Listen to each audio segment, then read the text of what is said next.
ପଢ଼ୁଛି। ଆପଣ କିଏ?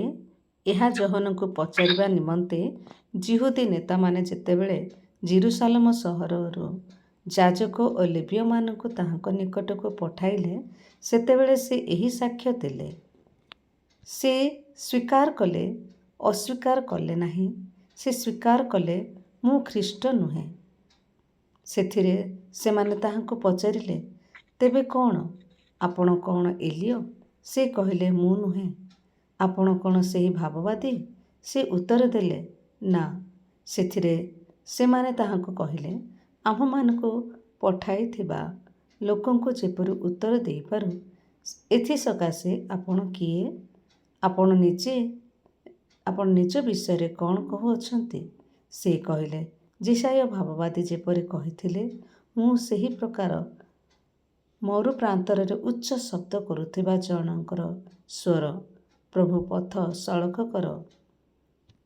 ପଥ ସଳଖ କର। ପୁଣି ଫାରୁସୀମାନଙ୍କ ମଧ୍ୟରୁ କେତେକ ଜଣ ପ୍ରେରିତ ହୋଇଥିଲେ। ସେମାନେ ତାହାଙ୍କୁ ପଚାରିଲେ, ଆପଣ ଯଦି ଖ୍ରୀଷ୍ଟ ବା ଏଲିୟ ବା ସେହି ଭାବବାଦୀ ନୁହନ୍ତି, ତାହାହେଲେ କାହିଁକି ବାପ୍ତିସ୍ମ ଦେଉଅଛନ୍ତି? ଯୋହନ ସେମାନଙ୍କୁ ଉତ୍ତର ଦେଲେ, ମୁଁ ଜଳରେ ବାପ୍ତିସ୍ମ ଦେଉଅଛି। ଯୀଶୁ ଯାହାଙ୍କୁ ତୁମ୍ଭେମାନେ ଜାଣନାହିଁ, ସେ ତୁମମାନଙ୍କ ମଧ୍ୟରେ ବିଦ୍ୟମାନ। ସେ ମୋ ଉତ୍ତାରେ ଆସୁଅଛନ୍ତି। ତାହାଙ୍କ ପାଦୁକାର ବନ୍ଧନ ଫିଟାଇବାକୁ ମୁଁ ଯୋଗ୍ୟ ନୁହେଁ। ଜର୍ଦ୍ଦନ ନଦୀର ପରପାରସ୍ଥ ଯେଉଁ ବେଥନିଆରେ ଯୋହନ ବାପ୍ତିସ୍ମ ଦେଉଥିଲେ, ସେହି ସ୍ଥାନରେ ଏହିସବୁ ଘଟିଲା। ଆମେନ୍। ଧନ୍ୟବାଦ। ପ୍ରାର୍ଥନା କରିବା।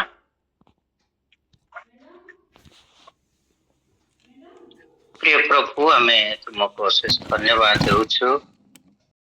ପରିଚିତ ଅଂଶ ଅଟେ। ଏହା ପ୍ରଭୁ ଯୀଶୁ ଖ୍ରୀଷ୍ଟଙ୍କର ସେବାକୁ ଆରମ୍ଭ କରିବା ପୂର୍ବରୁ ଯୁବକ ଯୋହନଙ୍କ ବିଷୟକ ଲେଖା ଅଟେ। ଏଇଥିରେ ଯାହା ସବୁ ଆମେ ଦେଖିବାକୁ ପାଇପାରୁଅଛୁ, କେତେ ଜଣ ପ୍ରଶ୍ନ ପଚାରୁଛନ୍ତି, ଆପଣ କିଏ ବୋଲି? ଆଉ ଯୁବକ ଯୋହନ ସେ କହୁଛନ୍ତି, ମୁଁ ଅମୁକ ବୋଲିକି। ଏତିକି ହିଁ ବିଷୟବସ୍ତୁ ଅଟେ। ହେଲେ ଆପଣ କିଏ ବୋଲି ପଚାରିବାଟା, ତାଙ୍କର ଆଇଡେଣ୍ଟିଟିଟା, ତାଙ୍କ ପରିଚୟଟା ଆମେ ଜାଣିବା ପାଇଁ କିଛି ସମୟ ନେବା। ଆପଣ କିଏ ବୋଲିକି ଜାଣିବା ପାଇଁ କିଏ ଚାହୁଁଛନ୍ତି? ଯୋହନକୁ ଜାଣିବା ପାଇଁ କିଏ ଚାହୁଁଛନ୍ତି? 19 ପଦରେ ଲେଖା ହେଇଛି, ଯିହୁଦୀ ମାନେ ଜାଣିବା ପାଇଁ ଚାହୁଁ ଅଛନ୍ତି। କୋଉଠୁ ସେମାନେ ପ୍ରେରିତ ହୋଇଛନ୍ତି? ଜେରୁସାଲେମରୁ ପ୍ରେରିତ ହୋଇ ଅଛନ୍ତି। କାହାକୁ ପଠେଇଛନ୍ତି ଜାଣିବା ପାଇଁ, ତାହା ଗୁରୁତ୍ୱପୂର୍ଣ୍ଣ ବିଷୟ ମଧ୍ୟ ଅଟେ। 19 ପଦ ପଢିକି କହିବା, କାହାକୁ ପଠେଇ ଅଛନ୍ତି?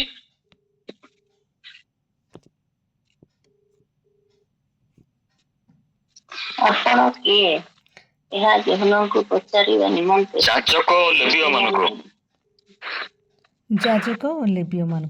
ନିକଟକୁ ଯାଜକ ଆଉ ଲେବୀୟମାନଙ୍କୁ ପଠା ହେଇଛି। ଏମାନଙ୍କୁ ପଠାଇବାର କାରଣ କ'ଣ? କାହିଁକି ଏମାନଙ୍କୁ ପଠା ହେଇଛି? ଏମାନେ କିଏ ଅଟନ୍ତି? ଯୋହନ ଯୁବକ କିଏ ଅଟନ୍ତି? ଓକେ, এই ପ୍ରଶ୍ନ କାହିଁକି ଉଠୁଛି ଯେ ତାଙ୍କୁ ଜାଣିବା ପାଇଁ ପ୍ରଶ୍ନ କାହିଁକି এই ପ୍ରଶ୍ନଟା ଉଠୁଅଛି? ଓକେ, ସେ ପ୍ରଶ୍ନର ଉତ୍ତର ଆମେ ଲେଖିବା।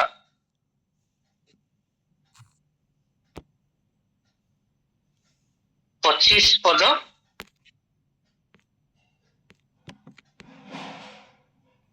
ପଢ଼ନ୍ତୁ। ସେମାନେ ତାହାଙ୍କୁ ପଚାରିଲେ, ଆପଣ ଯଦି ଖ୍ରୀଷ୍ଟ ବା ଏଲିୟ ବା ସେହି ଭାବବାଦୀ ନୁହନ୍ତି, ତାହେଲେ କାହିଁକି ବାପ୍ତିସ୍ମ ଦେଉଅଛନ୍ତି? ସେ ବ୍ୟକ୍ତିଙ୍କୁ ଜାଣିବା ପାଇଁ କାହିଁକି ଏତେ ଦରକାର ହେଉଛି? ତାଙ୍କର କାମକୁ ନେଇକି। କାମ ହେଲା ବାପ୍ତିସ୍ମ ଦେବାଟା। ହେଲେ ବାପ୍ତିସ୍ମ ଦେବାର କାମ ଏହି ପଦରୁ ସ୍ପଷ୍ଟ ହେଉଅଛି ଯେ ଏଲିୟ ହେଇଥିବେ, ଭାବବାଦୀ ହେଇଥିବେ କିମ୍ବା ଖ୍ରୀଷ୍ଟ ହେଇଥିବେ। ମାନେ ହିଁ ଏଇ କ୍ୟାଟେଗୋରୀର ଏଇ ଦଳର ଲୋକମାନେ ହିଁ ଏଇ ଗୋତ୍ରର ଲୋକମାନେ ହିଁ ବାପ୍ତିସ୍ମ ଦେଇ ପାରିବେ, ବାପ୍ତିସ୍ମ ଦେଇପାରିବେ, ଅନ୍ୟମାନେ ନୁହେଁ। ତା ଅର୍ଥ ଅନ୍ୟମାନେ ନୁହେଁ। ତେବେ ବାପ୍ତିସ୍ମ କଣ ଅଟେ ଯେ ବାପ୍ତିସ୍ମ ଦେବା ଉପରେ ଏତେ ବଡ ପ୍ରଶ୍ନ ଉଠୁଅଛି? ତା ଅର୍ଥ ବାପ୍ତିସ୍ମ ଗୋଟେ ଅତ୍ୟନ୍ତ ଗୁରୁତ୍ୱପୂର୍ଣ୍ଣ ବିଷୟ ଡେଫିନେଟଲି ହୋଇଥିବ। ବାପ୍ତିସ୍ମର ଇତିହାସ ଯେତେବେଳେ ଆମେ ଦେଖୁ ଆମମାନଙ୍କର ବାଇବଲର ଆରମ୍ଭରୁ, ବାପ୍ତିସ୍ମ ହେଉଛି ଗୋଟେ ଶୁଚୀକରଣ ପ୍ରକ୍ରିୟା ଅଟେ। ପୁରାତନ ନିୟମରେ ଲେବୀୟ ବ୍ୟବସ୍ଥାରେ ଲେଖାଯାଇଅଛି ଯେ କୌଣସି ବ୍ୟକ୍ତିର ଶରୀରରୁ କୌଣସି ବିଷୟ ଯେତେବେଳେ ନିର୍ଗତ ହୁଏ ବା ଡିସଚାର୍ଜ ହୁଏ, ସେତେବେଳେ ସେ ଅଶୁଚି ହୁଏ। ଏହା ସ୍ୱାଭାବିକ ଅଟେ। ଆମ ନାକରୁ ଯଦି ବାହାରେ, ପାଟିରୁ ଯଦି ବାହାରେ, ଆଖିରୁ ଯଦି ବାହାରେ, କାନରୁ ଯଦି ବାହାରେ, ଯାହା ଆମ ଠାରୁ ବାହାରେ ଏଇ ସବୁ ଜାଗାରୁ, ତାହା ଆମେ ଅଶୁଚି ଭାବରେ ହିଁ ଗ୍ରହଣ କରୁ। ଏଟା ଉଦାହରଣ ପାଇଁ ମୁଁ କହିଲି। ଠିକ ସେହି ପ୍ରକାର ଯେତେବେଳେ ପୁରୁଷ ଏବଂ ନାରୀଙ୍କ ଶରୀରରୁ ମଧ୍ୟ ଯେତେବେଳେ ଏଇ ପ୍ରକାର ଜିନିଷ ବାହାରେ ସେମାନଙ୍କର ବୟସ ଅନୁସାରେ, ତାହା ସେମାନଙ୍କୁ ଅଶୁଚି କରୁଥିଲା ଏବଂ ସେଇଥିରୁ ସେମାନେ ଶୁଚି ହେବା ନିମନ୍ତେ ଜଳରେ ସେମାନେ ଯାଇକି ବୁଡୁଥିଲେ। ସେଟା ଈଶ୍ୱରଙ୍କ ବ୍ୟବସ୍ଥା ଥିଲା। ଠିକ ସେହି ପ୍ରକାର କୌଣସି ଗୋଟେ ବିଷୟ ଯଦି କୁଷ୍ଠ ରୋଗ ହେଲେ ତାହାର ସେଇଥିରୁ ଶୁଚି ହେବା ନିମନ୍ତେ ମଧ୍ୟ ସେଇ ପ୍ରକାର କରାଯାଉଥିଲା। ଯେମିତି ନାମାନ କୁ ଯାଇକି ପଠେଇଲେ, ତୁମେ 7 ଥର ଜର୍ଦ୍ଦନ ନଦୀରେ ବୁଡ ବୋଲିକି କୁହାଗଲା, ଆଉ 7ମ ଥର ବୁଡିକି ଉଠିଲା ବେଳକୁ ସେ ଶୁଚି ହୋଇଗଲେ। ଅତଏବ ପୁରାତନ ନିୟମର ବାପ୍ତିସ୍ମ ହଉଛି ଗୋଟେ ଶାରୀରିକ ଶୁଚୀକରଣ ପ୍ରକ୍ରିୟା ଥିଲା, ଯାହାକି ଏଇ ନୂତନ ନିୟମର ପ୍ରକୃତ ସତ୍ୟର ଗୋଟେ ଛାଇ ହୋଇକି ଥିଲା। ଏବେ ଯୁବକ ଯୋହନ ଆସିକି ଏହି ବାପ୍ତିସ୍ମ ଘୋଷଣା କରୁଅଛନ୍ତି କଣ ପାଇଁ? ମାଥ୍ୟୁ 3 ପର୍ବ ଆମେ ବାହାର କରିବା। ମାଥ୍ୟୁ 3 ପର୍ବ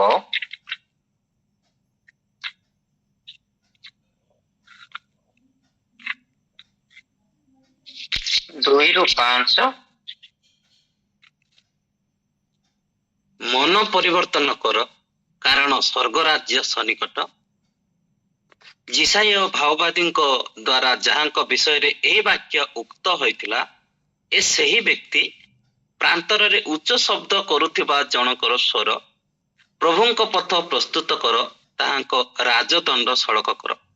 ସେହି ଯୋହନ ଅଟଲୋମର ବସ୍ତ୍ର ପିନ୍ଧୁଥିଲେ ଓ ଆପଣା କୋଟିରେ ଚର୍ମ ପଟୁକା ବାନ୍ଧୁଥିଲେ। ପୁଣି ତାଙ୍କ ଖାଦ୍ୟ ପଙ୍ଗପାଳ, କ୍ୟାର ବୃକ୍ଷର ଫଳ ଓ ବନମଧୁ ଥିଲା।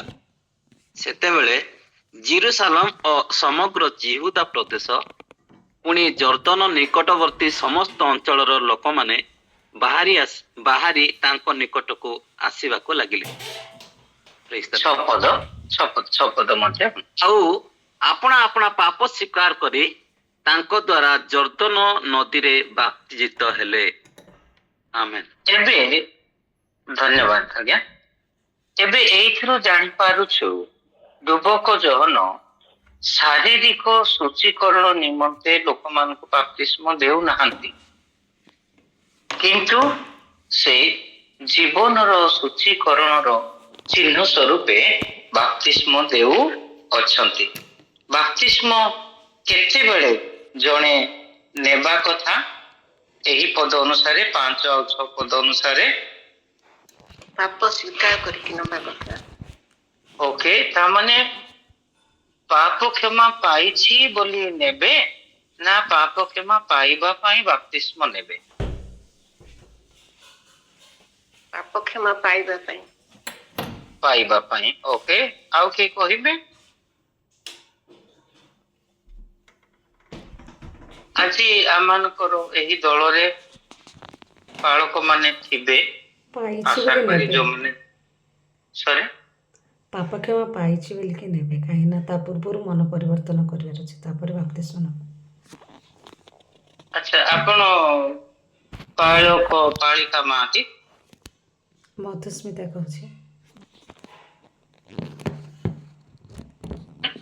ଆମେ ଆଜି ଏଠାରେ ଯେତେ ଜଣ ଅଛୁ ଦଳରେ ଅନଲାଇନରେ, ସେମାନଙ୍କ ମଧ୍ୟରୁ ବାପ୍ତିସ୍ମ ଦେବା ବ୍ୟକ୍ତି କିଏ ଅଛନ୍ତି କି? ବାଳକ ଯିଏ ବାପ୍ତିସ୍ମ ଦେଉଛନ୍ତି ବା ଦେଇଛନ୍ତି କିଏ ଅଛନ୍ତି?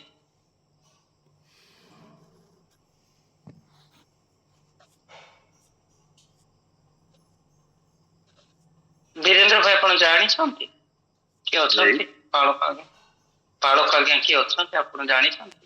ହଁ ମୁଁ ଓ ଆପଣ ନିଜେ? Okay, very good. ହେଲେ ଆପଣ ବାପ୍ତିସ୍ମ ଦେଇଛନ୍ତି? ନାଇଁ ଦେଇନି ଭାଇ। ଓକେ ଓକେ, ବାପ୍ତିସ୍ମ ଦେଇଥିବା ଆଜ୍ଞା କୌଣସି ଆଜ୍ଞା କଥା ମୁଁ ପଚାରୁଛି। ଓକେ, ଏଥିପାଇଁ ମୁଁ ଏଇ କଥାଟା ପଚାରୁଛି ଯେ ଯିଏ ବାପ୍ତିସ୍ମ ଦେଇଛନ୍ତି ସେ କାହାକୁ ଦେଉଛନ୍ତି? ଜଣେ ବ୍ୟକ୍ତି ଯାହାର ପାପ କ୍ଷମା ହୋଇଛି ବୋଲି ଜାଣିକି ହୃଦବୋଧ କରିକି ଦେଇଛନ୍ତି, ଏଇ ବାପ୍ତିସ୍ମ ଦେଲେ ତାର ପାପ କ୍ଷମା ହେବ ବୋଲିକି ଦେଉଛନ୍ତି, ଏଇଟା ଜାଣିବା ନିମନ୍ତେ ପ୍ରାକ୍ଟିକାଲି। ଓକେ, ମଧୁସ୍ମିତା ଭଉଣୀ, ଆଇ ଥିଙ୍କ ମୁଁ ଠିକ କହୁଛି କି? ଆଜ୍ଞା। ଯିଏ କହିଲେ ଉତ୍ତର, ଓକେ, ହଁ, ମଧୁସ୍ମିତା ଭଉଣୀ ଯାହା କହିଲେ ତାହା ଏ ବାକ୍ୟରେ ଲେଖା ହେଇଛି, ସେଟା ତାଙ୍କର ମତ ନୁହେଁ। 5 ଆଉ 6 ପଦରେ କଣ ଲେଖା ହେଇଛି? 6 ପଦ, ଆଉ ଆପଣା ଆପଣା ପାପ ସ୍ୱୀକାର କରି ତାଙ୍କ ଦ୍ୱାରା ଜର୍ଦ୍ଦନ ନଦୀରେ ବାପ୍ତିଜିତ ହେଲେ। 6 ପଦ ଅନୁସାରେ ଯେତେବେଳେ ଦେଖୁଛୁ, ପାପ ସ୍ୱୀକାର କରି, ତା ମାନେ ଜଣେ ବ୍ୟକ୍ତି ପାପ ସ୍ୱୀକାର କେତେବେଳେ କରିବ? 2 ପଦର ଘୋଷଣା କୁହାଯାଉଛି ମନ ପରିବର୍ତ୍ତନ କର, ତା ଅରିଜିନାଲ ହେଉଛି ଅନୁତାପ କର, ଅନୁତାପ କର, ରିପେଣ୍ଟ, ସେଟା ହେଉଛି ଘୋଷଣାଟା। ରିପେଣ୍ଟ ବୋଲି କାହାକୁ କୁହାଯିବ? ପାପୀ ନା ଧାର୍ମିକକୁ? ଜଣେ ପାପୀ ବ୍ୟକ୍ତି କଣ ପାଇଁ ରିପେଣ୍ଟ କରିବ? ପାପ ନିମନ୍ତେ ରିପେଣ୍ଟ କରିବ ବା ଅନୁତାପ କରିବ। ପ୍ରଭୁ, ମୁଁ ବହୁତ ବଡ ପାପୀ, ମୁଁ ପ୍ରଧାନ ପାପୀ, 1 ନମ୍ବର ପାପୀ, ଆଉ ମୁଁ ତୁମ ବିରୁଦ୍ଧରେ ହିଁ ପାପ କରିଅଛି, ଆଉ ମତେ ଦୟାକରି କ୍ଷମା କର। ଏଟା ହଉଛି କ୍ଷମା କର କହିବାଟା, ସ୍ୱୀକାର କରିବାଟା। ଆଉ ଜଣେ ପାପୀ ଯେତେବେଳେ ଈଶ୍ୱରଙ୍କ ନିକଟରେ ଅନୁତାପ କରିକି ପାପ କ୍ଷମା ମାଗେ, ଈଶ୍ୱର କ୍ଷମା ଦିଅନ୍ତି କି ନାହିଁ? ଦିଅନ୍ତି। Very good. ଯେତେବେଳେ ଜଣେ ବ୍ୟକ୍ତି ପାପ ସ୍ୱୀକାର କରେ, ଈଶ୍ୱର ତାଙ୍କର ଅନ୍ତଃକରଣର ଅନୁତାପକୁ ଜାଣି, ପୁଣି ବିଶ୍ୱାସ ଜାଣି ପରମେଶ୍ୱର ତାଙ୍କୁ କ୍ଷମା କରନ୍ତି। ଏହା ବେଶୀ ସମୟ ଲାଗେ ନାହିଁ। ପାପ ସ୍ୱୀକାର ଏବଂ କ୍ଷମା ପାଇବାଟା ବେଶୀ ସମୟ ଲାଗେ ନାହିଁ। ଆମେ ଯକ୍ଷଙ୍କ ଜୀବନକୁ ଯେତେବେଳେ ଦେଖୁଅଛୁ, କିମ୍ବା ସୁଖାର ନାମକ ଗ୍ରାମର ସେଇ ଦିଦିଙ୍କୁ ଯେତେବେଳେ ଦେଖୁଅଛୁ, ଆଉ ଏ ପ୍ରକାର ପ୍ରତ୍ୟେକଙ୍କ ଜୀବନ, କିମ୍ବା ନପୁଂସକ ଯାହାକୁ ଫିଲିପ ବାପ୍ତିସ୍ମ ଦେଇଥିଲେ ତାଙ୍କର ଜୀବନକୁ ଯେତେବେଳେ ବି ଆମେ ଦେଖୁ, ସେତେବେଳେ ଏଟା ବେଶୀ ସମୟ ବିଲକୁଲ ଲାଗି ନାହିଁ। ଯକ୍ଷଙ୍କ ବିଷୟରେ ଲୁକ 19 ପର୍ବ 7 ପଦ ଟିକେ ଦେଖିବା। 7, 8, 9। ଲୁକ 19 ପର୍ବ 7, 8, 9। ପଢିବି କି? ହଁ, ପଢନ୍ତୁ। ତାହା ଦେଖି ସମସ୍ତେ ବଚସା କରି କହିବାକୁ ଲାଗିଲେ, ସେ ଜଣେ ପାପୀ ଲୋକ ଘରେ ରହିବାକୁ ଗଲାଣି। କିନ୍ତୁ ଯକ୍ଷ ଠିଆ ହୋଇ ପ୍ରଭୁଙ୍କୁ କହିଲେ, ହେ ପ୍ରଭୁ, ଦେଖନ୍ତୁ, ମୋର ସମ୍ପତ୍ତିର ଅର୍ଦ୍ଧେକ ମୁଁ ଦରିଦ୍ରମାନଙ୍କୁ ଦାନ କରିଅଛି। ଆଉ ଯଦି ଅନ୍ୟାୟରେ କାହାରିଠାରୁ କିଛି ନେଇଥାଏ, ତେବେ 4 ଗୁଣରେ ତାହା ଫେରାଇ ଦେଉଅଛି। ସେଥିରେ ଯୀଶୁ ତାଙ୍କ ବିଷୟରେ କହିଲେ, ଆଜି ଏହି ଗୃହରେ ପରିତ୍ରାଣ ଉପସ୍ଥିତ ହୋଇଅଛି, ଯେଣୁ ଏ ମଧ୍ୟ ଅବ୍ରାହମଙ୍କ ଜଣେ ସନ୍ତାନ। ଆମେନ୍। ଏବେ ଦେଖୁ 7 ପଦରେ ଯକ୍ଷଙ୍କୁ ପାପୀ ବୋଲି ଆଖ୍ୟା ଦିଆଗଲା। ଯୀଶୁ ଯାଇଛନ୍ତି ଜଣେ ପାପୀ ଲୋକ ଘରକୁ, ସେଟା ହେଲା 7 ପଦରେ। 8 ପଦ ଆରମ୍ଭ ହଉଛି କିନ୍ତୁ ଶବ୍ଦରେ। କିନ୍ତୁ ଯକ୍ଷ ଠିଆ ହୋଇ, କିଏ ଠିଆ ହେଉଛନ୍ତି? ପାପୀ ଯକ୍ଷ ଠିଆ ହେଉଛନ୍ତି ଏବଂ ପାପ ସ୍ୱୀକାର କରୁଅଛନ୍ତି। ଏବଂ 9 ପଦ ଆରମ୍ଭ ହଉଛି ସେଥିରେ ଶବ୍ଦରେ। ସେଥିରେ କୋଉଥିରେ ପାପ ସ୍ୱୀକାରକୁ ନେଇକି ସେଥିରେ ଯୀଶୁ ତାଙ୍କ ବିଷୟରେ କହିଲେ ଆଜି ଏ ଗୃହରେ ପରିତ୍ରାଣ ଉପସ୍ଥିତ ହୋଇଅଛି। ଏଟା ଘର ଭର୍ତ୍ତି ନୁହେଁ, ଏଟା ସେ ମନୁଷ୍ୟର ସେ ଯକ୍ଷଙ୍କ ଜୀବନରେ ପରିତ୍ରାଣ ଉପସ୍ଥିତ ହୋଇଅଛି। ବେଶୀ ସମୟ ଲାଗୁନାହିଁ, ବେଶୀ ସମୟ ଲାଗୁନାହିଁ। ଅପବ୍ୟ ପୁତ୍ର ଯେତେବେଳେ ଫେରିଲେ, ସେ ଫେରିବାଟା ହଉଛି ରିପେଣ୍ଟାନ୍ସ, ସେ ପାପ ମାନେ ଅନୁତାପ କରିକି ସ୍ୱୀକାର କରିବାଟା। କାରଣ ସେ ଯେତେବେଳେ ଲୋକ 15 ପର୍ବ 17 ପଦରେ ଲେଖା ହେଇଛି ଯେ ଯେତେବେଳେ ସେ ହି କେମ୍ ଟୁ ହିମସେଲ୍ଫ, ସେ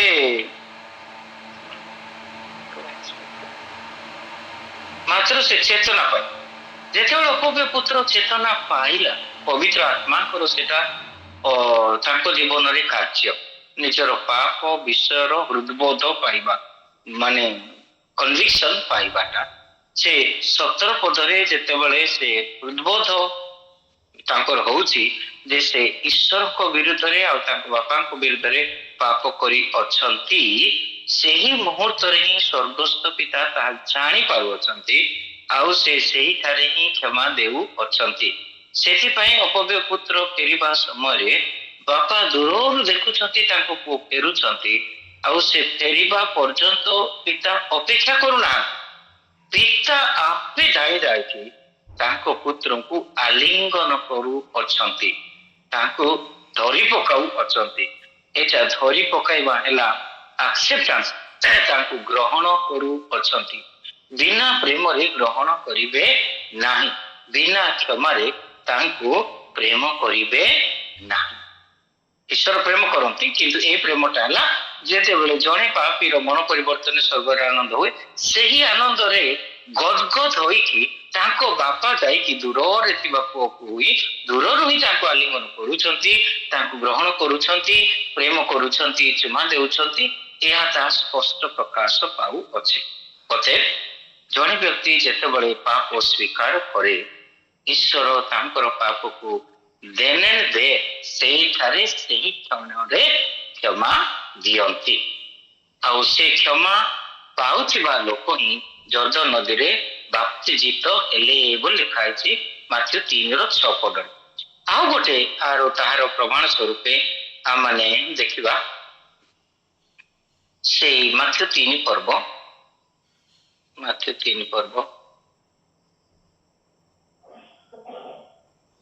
8 ଆଉ 9 ପଦ।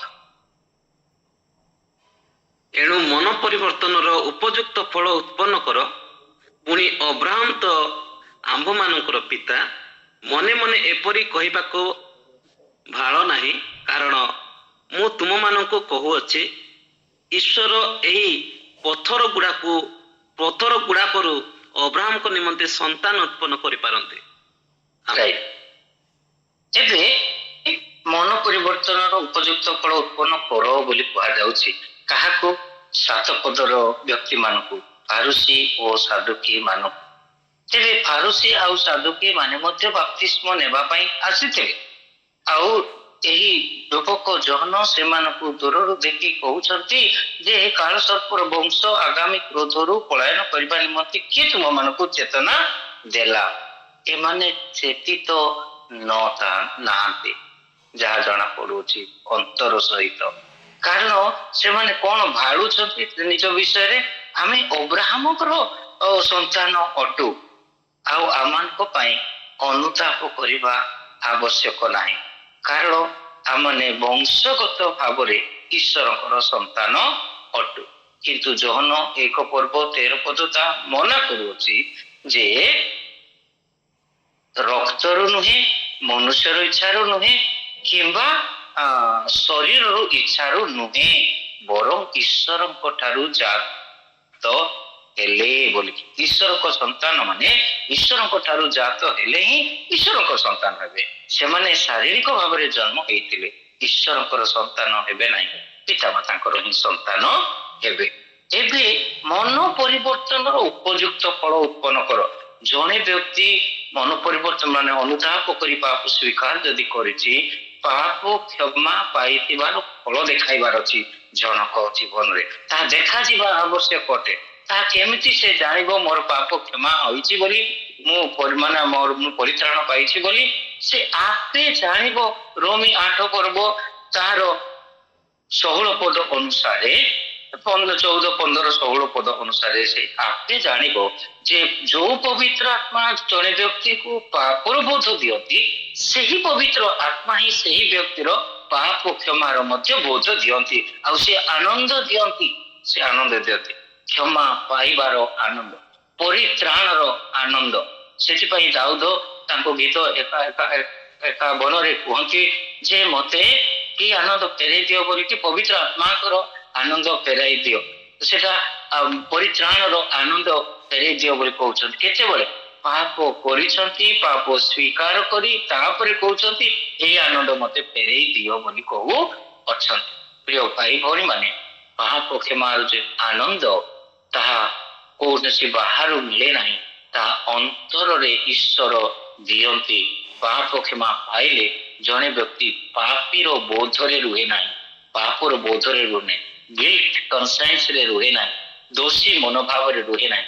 ତାର ଦୋଷ, ତାର ପାପ କୁଆଡେ ଯାଏ ସେ ଜାଣିପାରେ ନାହିଁ। ଗୋଟେ ମୁହୂର୍ତ୍ତ କରେ ଏବଂ ତାଙ୍କର ଅନ୍ତଃକରଣ ଗୋଟେ ଆନନ୍ଦରେ ଗତ ହୁଏ। ଅତଏବ ଜଣେ ଯେଉଁ ବ୍ୟକ୍ତି ପାପ କ୍ଷମା ପାଇଛି ବୋଲି ସେ ବାପ୍ତିସ୍ମ ନେବାକୁ ଯାଏ। ଓକେ, ଏବେ ଆମେ ଫେରିବା ଜହନକୁ। ଅତଏବ ବାପ୍ତିସ୍ମ ଦେଉଥିବା ଯୋଗୁ ଏତେ ବଡ ପ୍ରଶ୍ନ ଜହନଙ୍କ ନିମନ୍ତେ, ତୁମେ କିଏ ବାପ୍ତିସ୍ମ ଦେବାକୁ? ତୁମେ କିଏ? ତୁମେ ଏଲିଓ, ନା ତୁମେ ଭାବବାଦୀ, ନା ଖ୍ରୀଷ୍ଟ? ଅତଏବ ଖ୍ରୀଷ୍ଟ ଲୋକମାନଙ୍କର ଜୀବନର ପରିବର୍ତ୍ତନ ନିମନ୍ତେ ଆସୁଅଛନ୍ତି ବୋଲି ଜିହୁଦୀ ମାନେ ଜାଣନ୍ତି। ୱାଣ୍ଡରଫୁଲ, ହାଲେଲୁୟା। ଯଦିଓ ସେମାନେ ଏହା ଜାଣନ୍ତି, ତଥାପି ସେମାନେ ଜାଣିବା ସତ୍ତ୍ୱେ ଗ୍ରହଣ କଲେ ନାହିଁ। ଦୁଃଖର କଥା, ଏ ପର୍ଯ୍ୟନ୍ତ ଜିହୁଦୀ ମାନେ ଇନ୍ ଏଟଲାଜ ଯୀଶୁଙ୍କୁ ମସିହ ବୋଲି ଗ୍ରହଣ କରୁନାହାନ୍ତି, କିନ୍ତୁ ଜଣ ଜଣ କରିକି ଗ୍ରହଣ କରି ଚାଲୁ ଅଛନ୍ତି ଜିହୁଦୀ ମାନେ। ପ୍ରିୟ ଭାଇ ଭଉଣୀ ମାନେ, ଯୁବକ ଜହନଙ୍କର କାର୍ଯ୍ୟକୁ ନେଇକି ଏତେ ବଡ ପ୍ରଶ୍ନ। ଅତଏବ ଈଶ୍ୱରଙ୍କର କାର୍ଯ୍ୟ ଯେକୌଣସି ଯଦି ବ୍ୟକ୍ତି କରୁଅଛି, ସେ ଈଶ୍ୱରଙ୍କ ଲୋକ କି ନୁହେଁ ତାହା ଜାଣିବା ଅତି ଜରୁରୀ ଅଟେ। ଏହା ସ୍ପଷ୍ଟ ଭାବରେ ପ୍ରକାଶ କରୁଅଛି। ଏଟା ଗୋଟେ ପାର୍ଟ, ତାଙ୍କର କାମକୁ ନେଇକି ଏତେ ବଡ ପ୍ରଶ୍ନ। ଏବେ ଯୋଉମାନଙ୍କୁ ପଠା ହେଇଛି ସେମାନେ କିଏ ଯେ ତାଙ୍କର ଆଇଡେଣ୍ଟିଟି ବାହାର କରିବା ପାଇଁ? ଆର୍ ଦେ ଅଥରାଇଜ୍ଡ ପିପୁଲ, ଆର୍ ଦେ କ୍ୱାଲିଫାଇଡ ପିପୁଲ? ସେମାନେ କଣ ଅଧିକାର ପ୍ରାପ୍ତ ଲୋକ? ଓକେ, ମାନେ ପଠେଇଛନ୍ତି ବୋଲି ଅଧିକାର ପ୍ରାପ୍ତ, କିନ୍ତୁ ଏମାନେ ତାଙ୍କୁ ଚିହ୍ନିଲେ କେମିତି?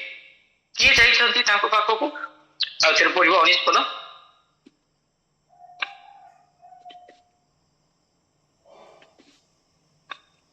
ଆପଣ କିଏ?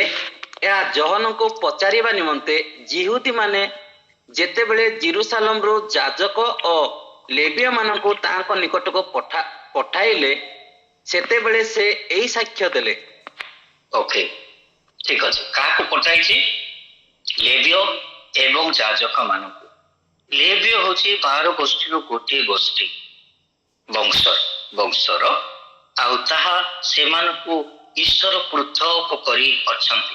ଈଶ୍ୱର ସେମାନଙ୍କୁ ପୃଥକ କରି ଅଛନ୍ତି କୋଉ କାର୍ଯ୍ୟ ନିମନ୍ତେ?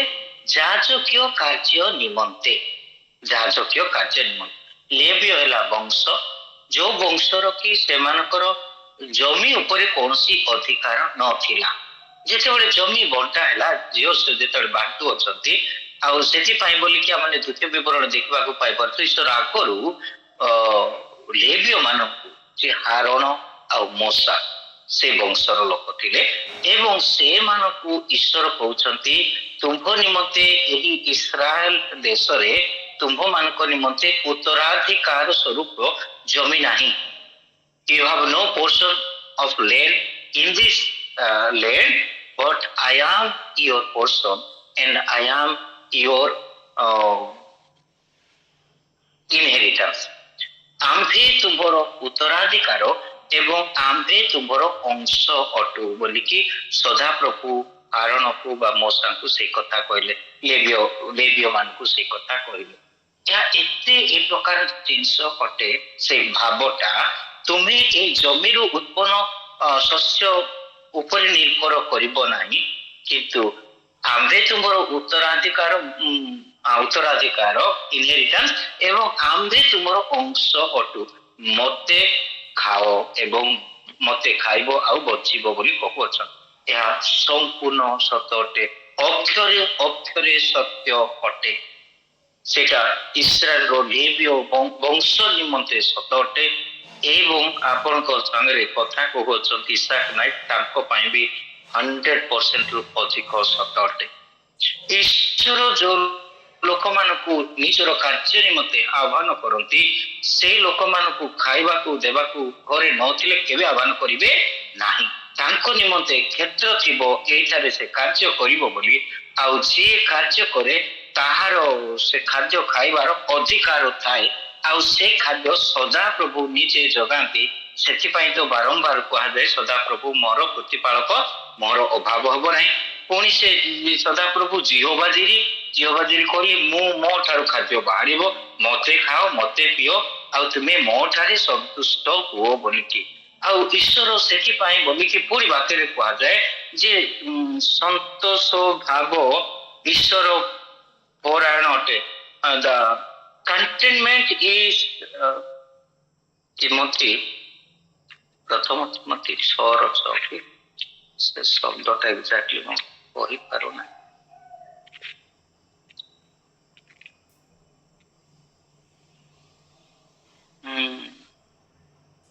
ହଁ 6:6, ପ୍ରଥମ ତିମୋଥୀ 6:6।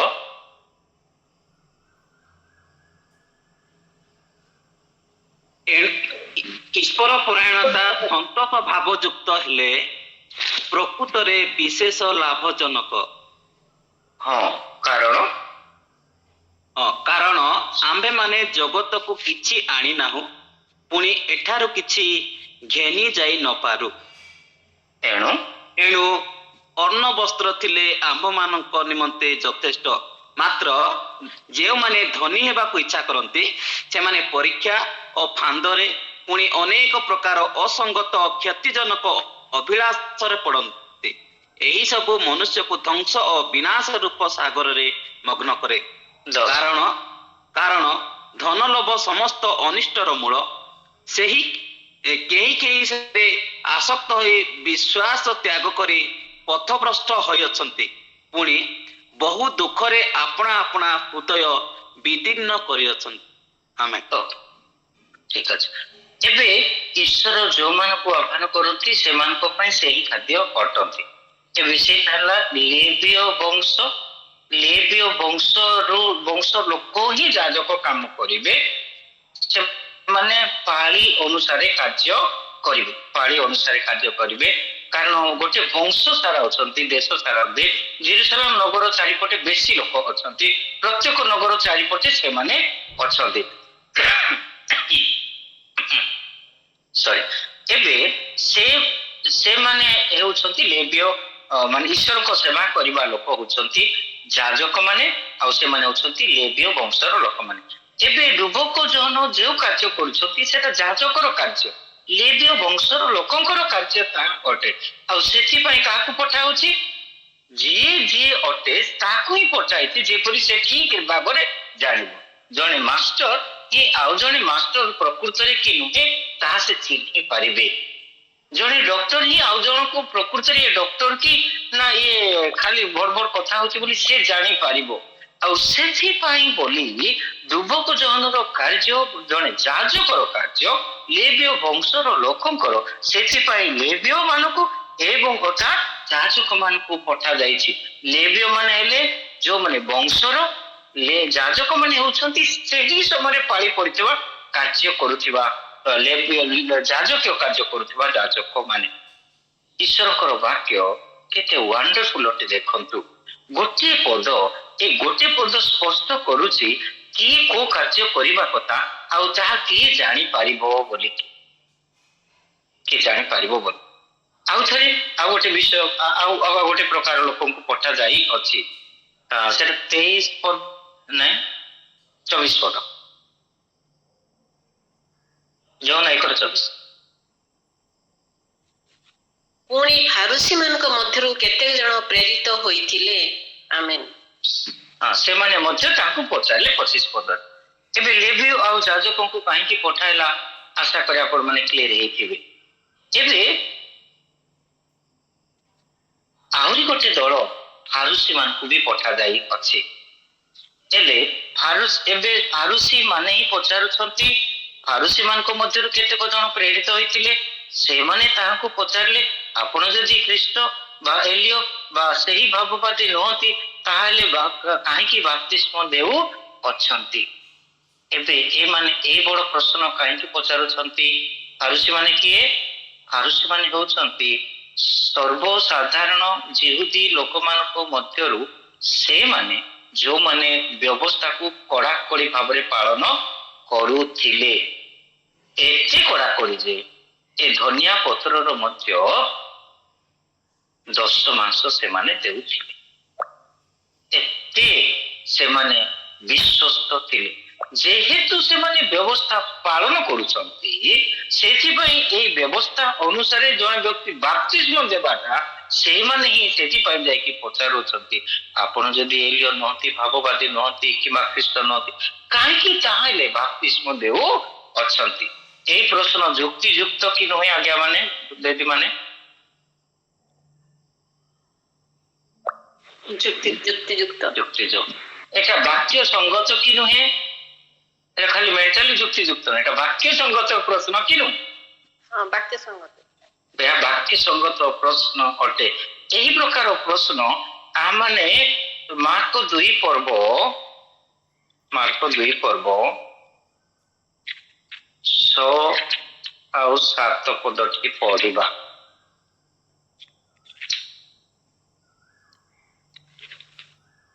କିନ୍ତୁ ଶାସ୍ତ୍ରୀ ମାନଙ୍କ ମଧ୍ୟରୁ କେତେକ ସେ ସ୍ଥାନରେ ବସି ଆପଣା ଆପଣା ମନରେ ଏହା ତର୍କ ବିତର୍କ କରୁଥିଲେ, ଏ ଲୋକ କାହିଁକି ଏପରି କହୁଅଛି? ସେ ଈଶ୍ୱର ନିନ୍ଦା କରୁଅଛି। କେବଳ ଜଣକ ବିନା ଅର୍ଥାତ୍ ଈଶ୍ୱରଙ୍କ ବିନା ଆଉ କିଏ ପାପ କ୍ଷମା କରିପାରେ? ଆମେନ୍। ଏ ପ୍ରଶ୍ନଟା ଯୁକ୍ତିଯୁକ୍ତ କି ନୁହେଁ?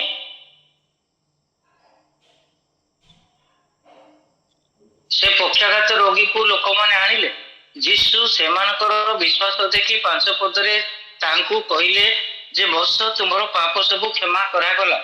ହେଲେ କ୍ଷମା କରାଗଲା ବୋଲି ଯେତେବେଳେ ଯୀଶୁ ଡିକ୍ଲାର କଲେ, ପ୍ରଶ୍ନ ସାଙ୍ଗେ ସାଙ୍ଗେ ଉଠୁଛି, ଏ କିଏ ଯେ ପାପ କ୍ଷମା କରିବାକୁ?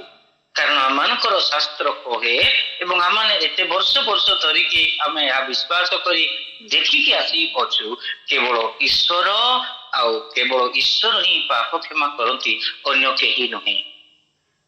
ଯୁକ୍ତିଯୁକ୍ତ ପ୍ରଶ୍ନ, ବାକ୍ୟ ସଙ୍ଗତ ପ୍ରଶ୍ନ। Thank you. ଏହା ସମ୍ପୂର୍ଣ୍ଣ ବାକ୍ୟ ସଙ୍ଗତ ପ୍ରଶ୍ନ ଅଟେ। ସେମାନେ ଯୀଶୁକୁ ହଇରାଣ କରିବା ପାଇଁ, ତାଙ୍କର ଦୋଷ ଧରିବା ପାଇଁ ବୋଲି ଏମିତି କପଟି ମାନଙ୍କ ପରି ହେଇନାହାନ୍ତି। ସେମାନେ ଯେହେତୁ ଶାସ୍ତ୍ରୀ ମାନେ, ସେମାନେ ଶାସ୍ତ୍ରକୁ ଜାଣିଥିଲେ, ଶାସ୍ତ୍ରର ସତ୍ୟ ଶିକ୍ଷା ଦେଉଥିଲେ, ସେଥିପାଇଁ ପ୍ରଶ୍ନ ଉଠାଉଛନ୍ତି। ଏହା ସମ୍ପୂର୍ଣ୍ଣ ଯୁକ୍ତିଯୁକ୍ତ ଅଟେ। ଏହି ପ୍ରକାର ପ୍ରଶ୍ନ ଏବେ ମଧ୍ୟ ପଚାରିବା ଜରୁରୀ ଅଟେ। ଏବେ ମଧ୍ୟ ପ୍ରଶ୍ନ ପଚାରିବା ଜରୁରୀ ଅଟେ। କାହାକୁ ପ୍ରଶ୍ନ ପଚାରିବେ? ବିନା ପରିତ୍ରାଣରେ ଯେତେବେଳେ ମାନେ ଜଣକୁ ଡୁବନ ଦେଉଅଛୁ, ସେତେବେଳେ ପ୍ରଶ୍ନ ଉଠିବା ଜରୁରୀ ଅଟେ। ଈଶ୍ୱରଙ୍କର ବିନା ଆହ୍ୱାନରେ ଈଶ୍ୱରଙ୍କ ସେବା କାର୍ଯ୍ୟ କରିବା ପାଇଁ ଯଦି ଜଣେ ଯାଉଛି, ପ୍ରଶ୍ନ ଉଠାଇବା ଜରୁରୀ ଅଟେ ଯେ ଆପଣ କୋଉ ଅଧିକାରରେ ଈଶ୍ୱରଙ୍କର ଗୌରବମୟ ସ୍ୱର୍ଗୀୟ କାର୍ଯ୍ୟ କରୁଅଛନ୍ତି ବୋଲି। ଈଶ୍ୱରଙ୍କର ଆପଣଙ୍କୁ ଆହ୍ୱାନ କରିଛନ୍ତି ନା ଆପଣ ନିଜେ ଠେଲି ହେଇକି ଧସେଇ ହେଇକି ବସିକି ଈଶ୍ୱରଙ୍କର ସେବକ ବୋଲି କହିବା ପାଇଁ এই କାର୍ଯ୍ୟ କରୁଅଛନ୍ତି? ପ୍ରିୟ ଭାଇ ଭଉଣୀ ମାନେ, ଗତ 25 ରୁ ପ୍ରାୟ 30 ବର୍ଷ ହେବ ମୁଁ ଦେଖି ଆସୁଅଛି, ଏପରି ପ୍ରଶ୍ନ ସାଇଲେଣ୍ଟ ହେଉଥିବା ଯୋଗୁଁ ଭ୍ରାନ୍ତ ଶିକ୍ଷା ପ୍ରଚୁର ପରିମାଣରେ ବୃଦ୍ଧି ପାଉଅଛି। ଓକେ, ଏଟା ସାଇଡ ଲାଇନଟା। ଏବେ ଫାରୁସି ମାନେ ହେଉଛନ୍ତି ଶାସ୍ତ୍ରର ପାଳନକାରୀ, ବ୍ୟବସ୍ଥାର ପାଳନକାରୀ। ସେଥିପାଇଁ ବୋଲି ଯୁବକ ଜଣ ଯେତେବେଳେ ବାପ୍ତିସ୍ମ ଦେଉଛନ୍ତି, ଷ୍ଟ୍ରେଟ ଯାଇ ପଚାରୁଛନ୍ତି ଆପଣ କିଏ ବୋଲି।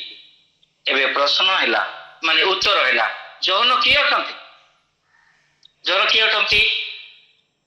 23 ପଦ, ଜହନ 1:23। ସେ କହିଲେ, ଯିଶାୟ ଭାବବାଦୀ ଯେପରି କହିଥିଲେ, ମୁଁ ସେଇ ପ୍ରକାର ପ୍ରାନ୍ତରରେ ଉଚ୍ଚ ଶବ୍ଦ କରୁଥିବା ଜଣଙ୍କର ସ୍ୱର, ପ୍ରଭୁଙ୍କ ପଥ ସଳଖ କର। ଯୁବକ ଜନ କିଏ ଅଟନ୍ତି? ଦେଖିବା ଏ ପଦ ଆଉ ଉତ୍ତର ବାହାର କରିବା। ଯୁବକ ଜନ କିଏ ଅଟ?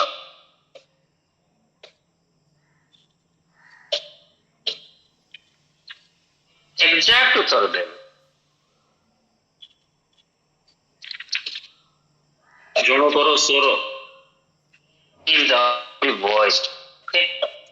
ସେ କେବଳ ସ୍ୱର, ତାଠୁ ଅଧିକ ନୁହନ୍ତି, ତାଠୁ ଅଧିକ ନୁହନ୍ତି। ତାଙ୍କ ବିଷୟରେ ସେଠାରେ ଆଉ ଲେଖା ହେଇଛି ଯେ ମୁଁ ତୁମ୍ଭମାନଙ୍କୁ ଜଳରେ ବାପ୍ତିସ୍ମ ଦେଉଅଛି, ମୋ ଉତ୍ତାରେ ଯିଏ ଆସୁଅଛନ୍ତି ସେ କଣ କରିବେ? ସେ ମହାନ ଅଟନ୍ତି। ମାଥ୍ୟୁ 3 ତାଙ୍କ ପାଦୁକାର ବନ୍ଧନ ଫିଟାଇବା ପାଇଁ ମୁଁ ଯୋଗ୍ୟ ନୁହେଁ ବୋଲି କହୁଅଛନ୍ତି। 3:3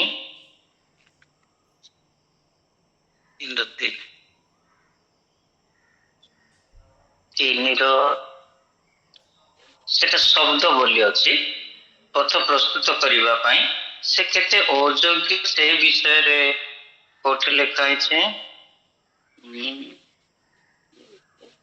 11 ପଦ 3 ବୋଧେ। ମୁଁ ସିନା ତୁମମାନଙ୍କୁ ମନ ପରିବର୍ତ୍ତନ ନିମନ୍ତେ ଜଳରେ ବାପ୍ତିସ୍ମ ଦେଉଅଛି, ମାତ୍ର ମୋ ଉତ୍ତାରେ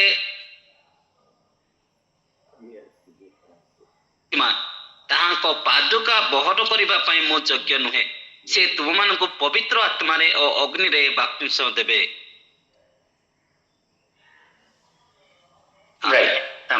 ଏବେ ଯୁବକ ଜନ କଣ କହୁଛନ୍ତି? ମୁଁ କେବଳ ସ୍ୱର ଅଟେ, I am only the voice, not more than that. ତାଠୁ ଅଧିକ ମୁଁ ନୁହେଁ, ତାଙ୍କଠୁ ଆହୁରି କମ ଅଟେ। କେତେ କମ ଅଟେ? ଯିଏ ମୋ ଉତ୍ତାରେ ଆସୁଅଛନ୍ତି ସେ ମୋ ଠାରୁ ଶ୍ରେଷ୍ଠ ଅଟନ୍ତି, ଅଧିକ ଶକ୍ତିମାନ ଅଟନ୍ତି। ତାଙ୍କର ପାଦୁକା ବହନ କରିବା ପାଇଁ ମୁଁ ଯୋଗ୍ୟ ନୁହେଁ। ତାମାନେ ତାଙ୍କର ଜୋତାକୁ ଏ ମୁଣ୍ଡରେ ବୋହିବା ପାଇଁ ମୁଁ ଯୋଗ୍ୟ ନୁହେଁ। ଏଇଟା ଗୋଟେ ଆମର ପଡୋଶୀ ଭାଇ ମାନଙ୍କର ପୁରାଣରେ ଅଛି ନା, କିଏ ଗୋଟେ କାହାର ଗୋଟେ ଜୋତା କଣ ସେଟା ବୋହିକି ଯିବାଟା, ସେ ପ୍ରକାର ପାଇଁ ମଧ୍ୟ ମୁଁ ଯୋଗ୍ୟ ନୁହେଁ। ପାଦୁକା ଯଦି ବହନ କରିବା ପାଇଁ ଯୋଗ୍ୟ ନୁହେଁ, ତାହେଲେ ସେ ବ୍ୟକ୍ତି କେତେ ନିମ୍ନ ଅଟନ୍ତି। ପୁଣି ଆଉ ଗୋଟେ ଜାଗାରେ ଲେଖା ହେଇଛି ମୁଁ ପାଦୁକାର ବନ୍ଧନ ଫିଟାଇବା ପାଇଁ ଯୋଗ୍ୟ ନୁହେଁ ବୋଲି କହୁଅଛନ୍ତି। ମାନେ ସେ ଜୋତାର ଲେସ୍ଟା ବି ଫିଟାଇବା ପାଇଁ ମୁଁ ଯୋଗ୍ୟ ନୁହେଁ। ଆଉ ଗୋଟେ ଜାଗାରେ ଲେଖା ହେଇଛି ତାଙ୍କୁ ବୃଦ୍ଧି ହେବାକୁ ପଡିବ, ଆଉ ମତେ ସେଟା ଯୋହନରେ ଲେଖା ହେଇଛି ବୋଧେ। ଯେତେବେଳେ ତାଙ୍କର ଶିଷ୍ୟମାନେ କହୁଛନ୍ତି, ଆଜ୍ଞା ଯୋହନ 1:27 ଲେଖା ହେଇଛି। ପଢନ୍ତୁ। Thank you. ହଁ,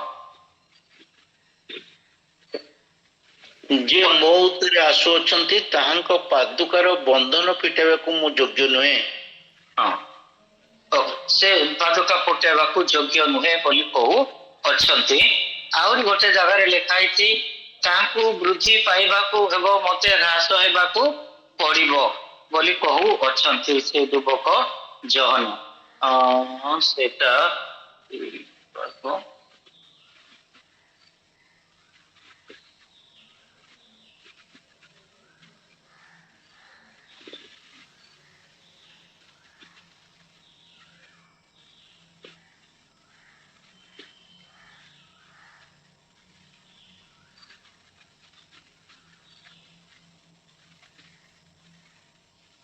ଓକେ। ହଁ, ଜନ 3 ପର୍ବର 30 ପଦ।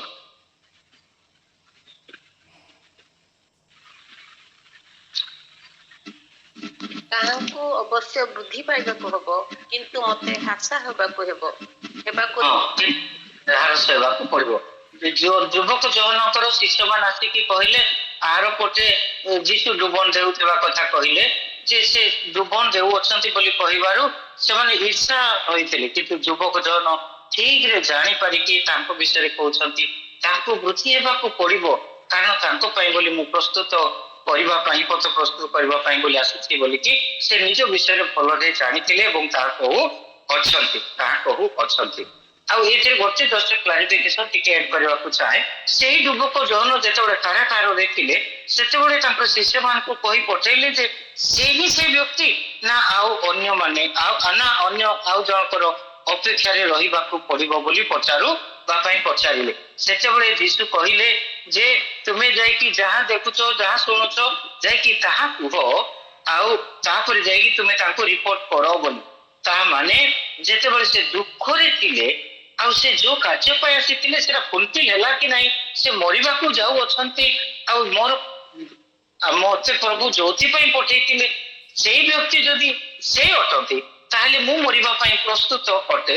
ଯଦି ସେ ବ୍ୟକ୍ତି ସେ ନୁହନ୍ତି ତାହେଲେ ମୋର କାମ ଆହୁରି ସରିନାହିଁ, ଆହୁରି ପଥ ପ୍ରସ୍ତୁତ କରିବାର ଅଛି ବୋଲିକି ସେଥିପାଇଁ ସେ ଡାଉଟ କରିକି ସେ ପ୍ରକାର କହୁଅଛନ୍ତି, ଜାଣିବା ପାଇଁ ଡାଉଟ କରିକି କନଫର୍ମ କରିବା ପାଇଁ ସେଟା ସେ କହୁଅଛନ୍ତି। ସେଥିପାଇଁ ଯୁବକ ଜହନକୁ ଆମେ ଭୁଲ ବୁଝିବା ନାହିଁ, ତାର କଣ୍ଟେକ୍ସଟ ତାର ପରିପ୍ରେକ୍ଷୀରେ এই ସତ୍ୟକୁ ବୁଝିବା ଜରୁରୀ ଅଟେ। ଏବେ ଦେଖନ୍ତୁ ଯେ ଯୁବକ ଜହନକୁ ଏତେ ବଡ ପ୍ରଶ୍ନ ଏଇଥିପାଇଁ ହେଉଅଛି ଏ କିଏ ଅଟନ୍ତି ବୋଲିକି। ସେ ହଉଛନ୍ତି କେବଳ ସ୍ୱର, ତାଠୁ ଅଧିକ ନୁହେଁ। କେବଳ ସ୍ୱର ଆଉ ଯାହାଙ୍କ ବିଷୟରେ କହୁଛନ୍ତି ତାଙ୍କର ସମକକ୍ଷ ନୁହେଁ, ସେ ତାଙ୍କ ଠାରୁ ଅତି କମ ଅଟନ୍ତି। ହେଲେ ପ୍ରିୟ ଭାଇ ଭଉଣୀ ମାନେ ଯାହାକୁ କାହିଁକି ଏତେ ବଡ ପ୍ରଶ୍ନ କରୁଛନ୍ତି? ଏହାଙ୍କର ଖାଇବା ପିଇବା ଆଉ କାମ ଏସବୁ ଯେତେବେଳେ ଦେଖୁଅଛୁ ଯାହାଙ୍କ ମନରେ ବି ପ୍ରଶ୍ନ ହେବ ଏ ଦାଢିଆ କିଏ, ଏ ଜଙ୍ଗଲୀ ଲୋକ କିଏ, ଏ ଜଙ୍ଗଲର ଜିନିଷ ଖାଉଛନ୍ତି ଆଉ ଜଙ୍ଗଲର ଜନ୍ତୁର ପୋଷାକ ପିନ୍ଧିଛନ୍ତି ଆଉ ଆସିକି ଏଠାରେ ଏତେ ବଡ ଘୋଷଣା କରି କହୁଛନ୍ତି ମନ ପରିବର୍ତ୍ତନ କର ବୋଲିକି। ସ୍ୱାଭାବିକ ଅଟେ ଏ ବ୍ୟକ୍ତିଙ୍କ ଉପରେ ପ୍ରଶ୍ନ ଉଠିବାଟା। ଏହା ମଧ୍ୟ ଯୁକ୍ତିଯୁକ୍ତ ପ୍ରଶ୍ନ ଅଟେ, କାରଣ ଆମେ ବାହ୍ୟ ବିଷୟ ଦେଖିଲେ କାର୍ଯ୍ୟ ଦେଖିଲେ ପ୍ରଶ୍ନ ଉଠୁଅଛି। ସେଥିପାଇଁ ତାଙ୍କର ଅନ୍ତରସ୍ଥ ସତ୍ୟ ଜାଣିବା ପାଇଁ ବା ପରିଚୟ ଜାଣିବା ଅତି ଜରୁରୀ ଅଟେ। ସେଥିପାଇଁ ଉପଯୁକ୍ତ ଲୋକମାନଙ୍କୁ ତାଙ୍କର ପରିଚୟ ନେବା ପାଇଁ ପରଖିବା ପାଇଁ ତାଙ୍କ ପାଖକୁ ଲେବୀୟ ଯାଜକ ଏବଂ ଫାରୁସୀ ମାନଙ୍କୁ ପଠାଯାଇଅଛି। ତେବେ ଏମାନଙ୍କର ପ୍ରଶ୍ନ ଆଉ ଗୋଟେ, ଯିଏ ଯଦି ଯାଜକ ହୋଇନଥିବ ଯାଜକୀୟ କାମ କରିବେ, ଠିକ ଭେରି ଗୁଡ, ପୁରା ଆବସଲ୍ୟୁଟଲି କରେକ୍ଟ ଅଟେ, ତା ସତ ଅଟେ। ତେବେ ଯୁବକ ଜହନ ବାହାରେ ଦେଖାଯାଉଛନ୍ତି ଜଙ୍ଗଲୀ ବୋଲିକି, କିନ୍ତୁ ଭିତରେ ତାଙ୍କର ରକ୍ତ ପାହାଡ ଓ ବଂଶରୁ ସେ ଅଟନ୍ତି। ଆମେ ପଢିବା ଲୋକ 1:5।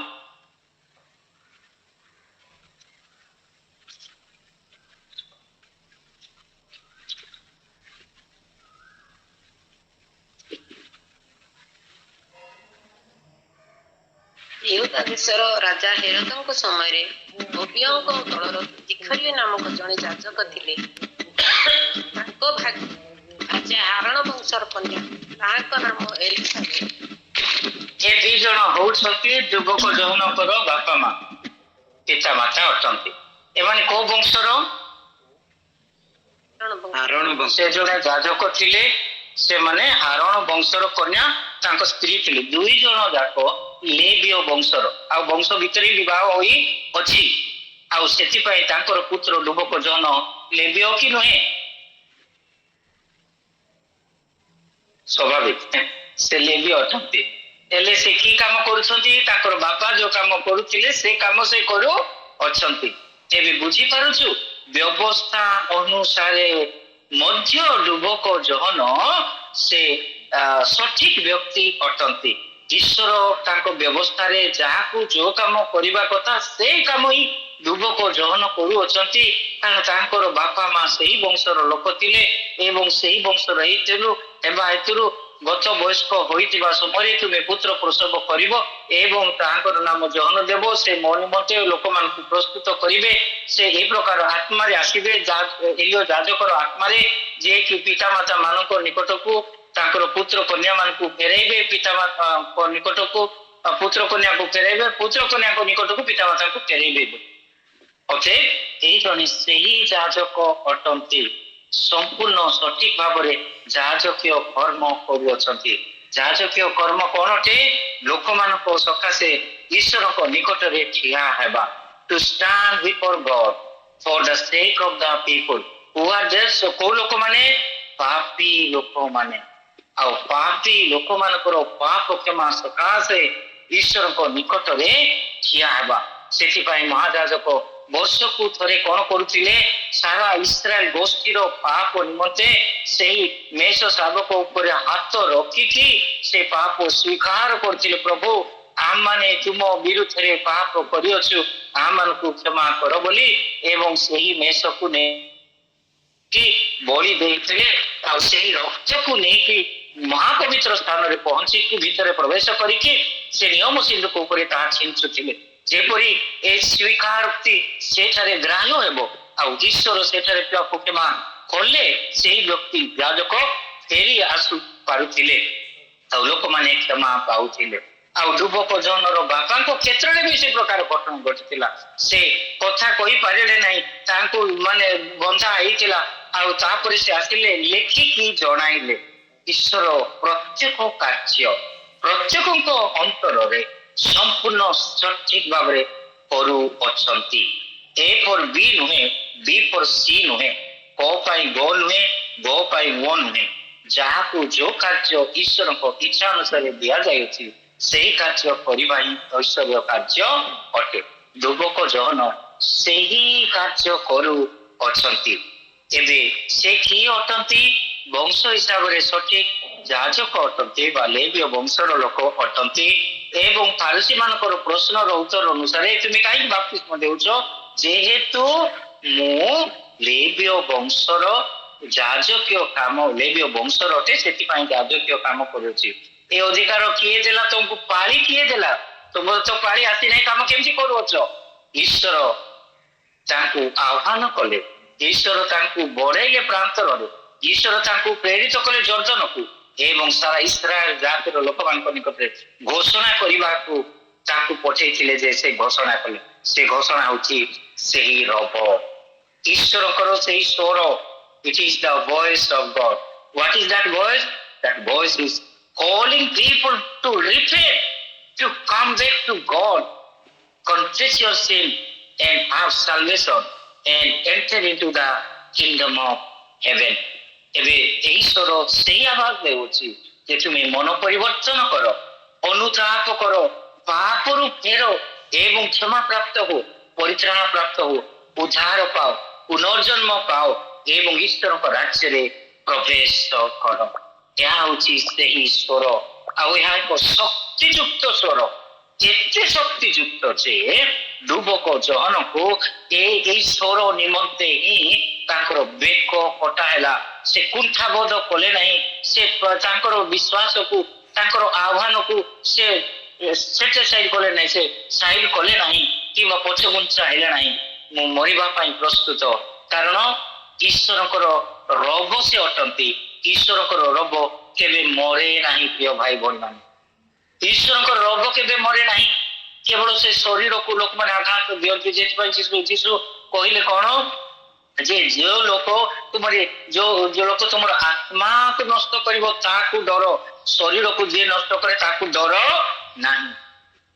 ସେଥିପାଇଁ ତାଡ଼ନା ଆସିଲେ ଲୋକ ତାଡ଼ନା ଶରୀରକୁ କରନ୍ତି, ମାନସିକ ଭାବରେ ଆମମାନଙ୍କୁ ଟର୍ଚର କରନ୍ତି, କିନ୍ତୁ ଆମର ଆତ୍ମାକୁ କିଛି କରିପାରିବେ ନାହିଁ। ସେଥିପାଇଁ ବୋଲି ଆଜି ମଣ୍ଡଳୀ ବୃଦ୍ଧି ପାଉଅଛି। ଯୋଉ ବିଶ୍ୱାସୀ ମାନେ ଈଶ୍ୱରଙ୍କର ସ୍ୱରରେ, ଈଶ୍ୱରଙ୍କ ରବରେ ସ୍ଥିର ହେଇକି ରୁହନ୍ତି, ସେଇମାନେ ସେଇ ସାକ୍ଷମର ହୋଇପାରନ୍ତି, ଅନ୍ୟ ଲୋକ ନୁହେଁ। ଯୁବକ ଜହନ ଈଶ୍ୱରଙ୍କର ଏକ ସ୍ୱର, ଏକ ଶକ୍ତିଯୁକ୍ତ ସ୍ୱର ଅଟନ୍ତି, ଶକ୍ତିଯୁକ୍ତ ସ୍ୱର ଅଟନ୍ତି। ଆଉ ସେଥିପାଇଁ ସେ ମୁହାଁମୁହିଁ କହିଲେ କାଳ ସର୍ପର ବଂଶ ବୋଲିକି। କାଳ ସର୍ପର ବଂଶ କହିଲେ, ସରି,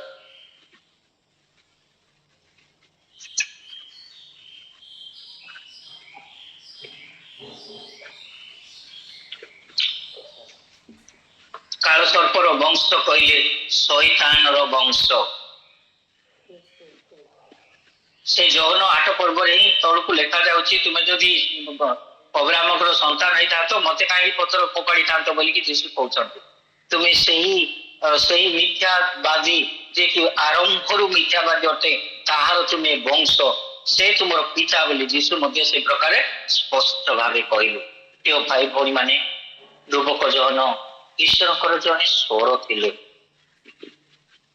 एक निर्दिष्ट समय निमंते से आहूत होइथिले एवं तांकर खाद्य पेय बेश पोशाक एवं प्रचारित वाक्य तांकर ईश्वर ठारो आह्वान प्रमाण अटे।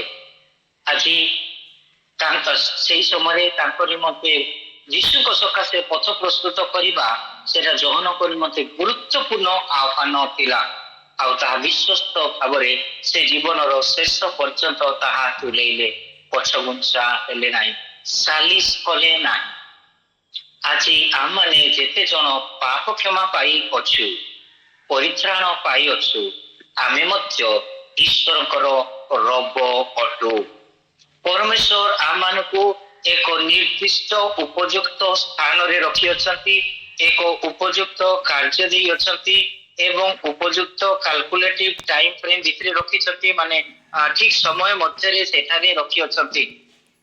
ईश्वर भूल करि नाहंती आपण को जोठारे रखी छथि जो कार्य दे अछंती आ जो समय मध्य रे रखी अछंती प्रत्येक विश्वासी मानकू ईश्वर तांकर स्वर भाव कार्य करबा पई रखी अछंती। होई पारे आमे स्कूल रे टीचर अछु जणे मात्र विश्वासी परित्राण प्राप्त अन्य माने नुहंती। होई पारे क्रिश्चियन दीदी माने आज्ञा माने थिबे किंतु परित्राण पाई नथिले से माने स्वर होई पारिबे नाही से माने जगत परि ही जीवन काटिबे से माने काम रे ठकिबे से माने ब्राइब नेबे लांच नेबे एवं इत्यादि सब करिवे किंतु जने विश्वासी ताहा करिबो नाही। ठीक समय रे जीव ठीक समय रे फेरिबो कार्य रे अवहेला नाही सम्मान देबारे किंबा शिक्षा दान रे विश्वस्तता रे केवल अवहेला करिबो नाही सेटा होची ईश्वरंकर स्वर। प्रभु हम समस्त को से स्वर रो कार्य करिबा पाई जोठी रखिछंती सेटा ईश्वरंकर इच्छा। ईश्वर केबे मध्य भूल करिबो नाही सेथिपाई आगरो मध्य मु कहिछि जेबे जने व्यक्तिर ट्रांसफर हुए गोटे जंगल जगह को कटक लोक माने मालकानगिरी को हला बेले मालकानगिरी रो टाउन रो लोक को से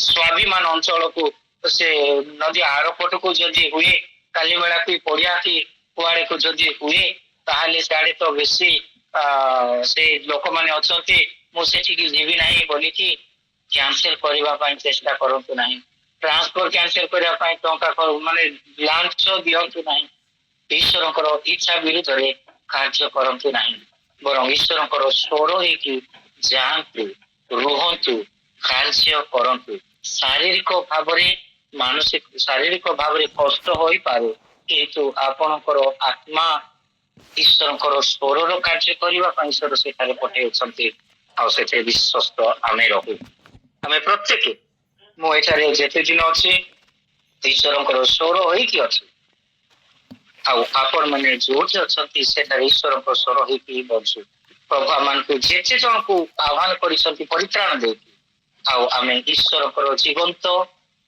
एवं शक्तियुक्त स्वर होगी बचु यह आम परिचय वर्तमान परिस्थिति रे सुसमाचार मुखरे प्रचार कले हमको धर्मांतरीकरण करुछंती बोली केस फाइल हेउ अछि मुखरे प्रचार कहवा द्वारा ईश्वर स्वर होगी बंचवा कहीं हमको मना करि पारिबे नाही ताड़ना देबे प्रेम एवं क्षमा या ईश्वर स्वर अटे।